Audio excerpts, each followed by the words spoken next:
আমি আজ আপনাদেরকে আমার জীবনের গল্প শোনাচ্ছি। আপনারা জানেন আমি এদেশের কনিষ্ঠতম চার্টার্ড অ্যাকাউন্টেন্টদের মধ্যে একজন। আমি যখন চার্টার্ড অ্যাকাউন্টেন্ট হই তখন আমার বয়স ২৬ বছর কয়েক মাস। বাংলাদেশের প্রেক্ষাপটে তৎকালীন সময়ে চার্টার্ড অ্যাকাউন্টেন্ট হওয়ার বয়স ছিল 45 to 50, অর্থাৎ বাবা সিএ পরীক্ষা দিতে যেতেন আর সন্তান ইউনিভার্সিটিতে বিবিএ পরীক্ষা দিতে যেতেন।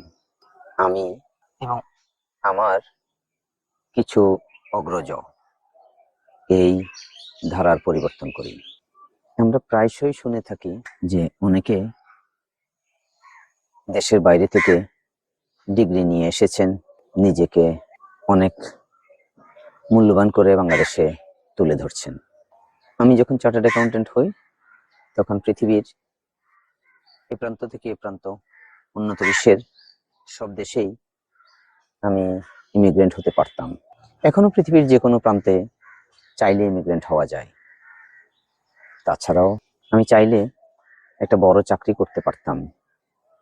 আপনারা জানেন চার্টার্ড অ্যাকাউন্টেন্টরা কোন পদে অধিষ্ঠিত। খুব সহজেই বলি যে আমরা চার্টার্ড অ্যাকাউন্টেন্ট বলতে আমাদের প্রয়াত অর্থমন্ত্রী জনাব এম সাইফুর রহমানকে চিনে থাকি, এবং চার্টার্ড অ্যাকাউন্টেন্ট বলতে এই ধরনের পদে অধিষ্ঠিত লোকজনকে বোঝায়। আমরা সাধারণত দেখি যারা চার্টার্ড অ্যাকাউন্টেন্ট তারা এই ধরনের পদে অধিষ্ঠিত হয়। কোনো কোম্পানির ফিনান্স ডিরেক্টর, কোনো কোম্পানির chief executive officer. Saifur Rahman sir আমাদের দেশের প্রেক্ষাপটে নয়, শুধু পৃথিবীর প্রেক্ষাপটে চার্টার্ড অ্যাকাউন্টেন্টকে এক অজেয়